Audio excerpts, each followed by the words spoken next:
નમસ્કાર મિત્રો, હું છું જતન ત્રિવેદી અને આજે આપણે વાત કરવાના છીએ એવી મહત્વપૂર્ણ બાબત વિશે જે દરેક પરિવારના જીવનમાં સીધો ફાયદો લાવે છે. પૈસા બચાવો અને કાર્બન ઉત્સર્જન ઘટાડો.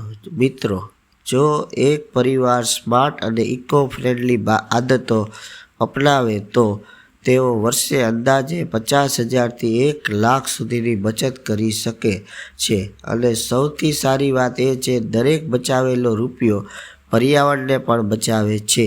કારણ કે જ્યારે આપણે ઓછી વીજળી વાપરીએ છીએ, ઓછું પાણી બગાડીએ છીએ, વસ્તુઓનું આયુષ્ય વધારીએ છીએ, ત્યારે તેની પાછળ થતું ઉત્પાદન, પેકેજિંગ અને ટ્રાન્સપોર્ટ પણ ઓછું થાય છે, જેનાથી પ્રદૂષણ ઘટે છે. એક સરસ આ વાત છે. તો એક સરેરાશ ગણતરી મુજબ જો એક પરિવાર 50,000 બચાવે તો તેઓ વાતાવરણમાં છોડાતા આશરે 300 કિલો CO2ને રોકવામાં મદદ કરે છે. એટલે કે પૈસા બચત બરાબર પ્રદૂષણમાં ઘટાડો. હવે આ વાત કરીએ આપણે ઘરે બેઠા શું કરી શકીએ. પહેલી, સાધનોને સીધા પ્લગ પરથી બંધ કરો. તો ઘણા લોકો રિમોટથી ટીવી, ચાર્જર, મિક્સર બંધ કરે છે પણ પ્લગ ઓન જ રહે છે, જેને સ્ટેન્ડ બાય પાવર કહેવાય છે. પ્લગ ઓફ કરવાથી તમે વર્ષે 500થી 1000 બચાવી શકો. બીજી બાબત, LED બલ્બ વાપરીએ. જૂના બલ્બ વધારે વીજળી ખાય છે, તેની જગ્યાએ LED વાપરવાથી 1500થી 2500 સુધીની બચત થઈ શકે છે. ત્રીજું, રૂમ આમાંથી આપણે જ્યારે બહાર જઈએ ત્યારે લાઇટ બંધ કરીએ. આ એક સામાન્ય આદત છે. તમને વર્ષે લગભગ 1000 રૂપિયાની બચત થઈ શકે છે. ચોથી, શક્ય હોય ત્યારે એસી કરતા વખતે પંખો વાપરો. એસી વધારે વીજળી વાપરે છે અને પંખો વાપરશો તો 5000 અથવા વધુ બચત થઈ શકશે. પાંચમી, એસીના ફિલ્ટર દર મહિને સાફ કરાવો. ગંદા ફિલ્ટરથી એસી પર લોડ વધે છે, વીજળી પણ વધારે લાગે છે. એટલે ફિલ્ટર સફાઈ રાખવાથી 1000ની બચત થઈ શકે છે. છઠ્ઠી વાત, કુદરતી હવા અને વેન્ટિલેશનનો વધુ ઉપયોગ કરવો. જેમ કે બારી ખુલ્લી રાખીએ, ક્રોસ વેન્ટિલેશન અપનાવીએ તો અંદાજિત 1500થી 2000ની બચત થઈ શકે. સાતમું, એસીને જ્યારે ચાલુ કરીએ ત્યારે 20 ડિગ્રીની જગ્યાએ 26 ડિગ્રી પર રાખીએ, જેનાથી દર વખતે 1 સેન્ટીગ્રેડ વધારવાથી 6% વીજળી બચત થાય છે. 26 ડિગ્રી એ આપણે એસી રાખીએ તો 3000 રૂપિયા સુધીની બચત થઈ શકે છે. આઠમી, પ્રેશર કુકર વાપરવી જોઈએ.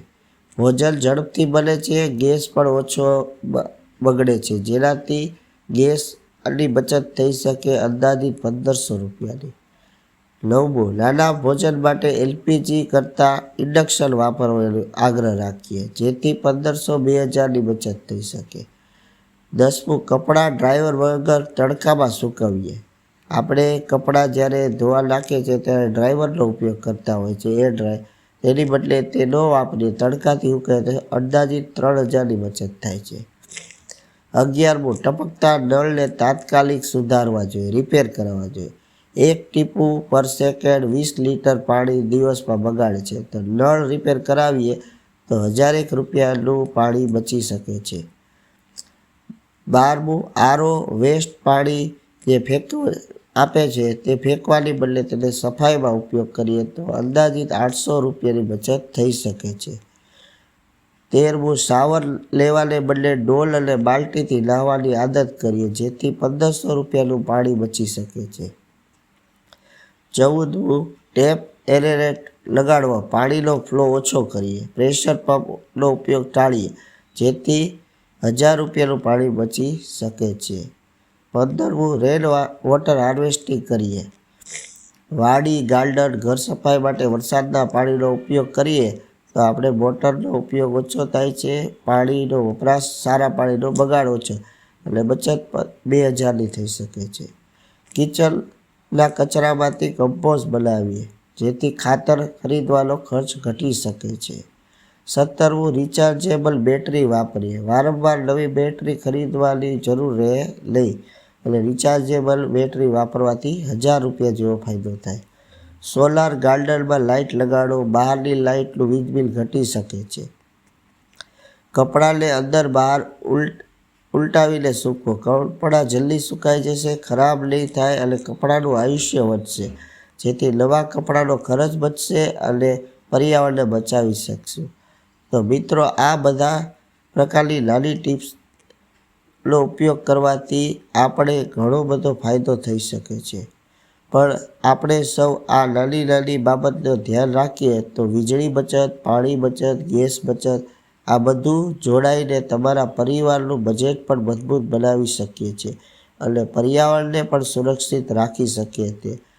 આજે જો તમે શરૂઆત કરો તો 1 વર્ષ પછી તમારું ઘર માત્ર બચતનું કેન્દ્ર નહીં પણ એક ક્લાઇમેટ હીરોનું ઘર બની શકે છે. જો તમને આ માહિતી ઉપયોગી લાગી હોય તો વિડીયોને લાઇક, શેર, સબસ્ક્રાઈબ કરો જેથી આ સંદેશો દરેક પરિવાર સુધી પહોંચાડો. કારણ કે ફેરફાર એક ઘરથી શરૂ થાય છે અને અનેક જગ્યા સુધી થઈ શકે છે. આભાર.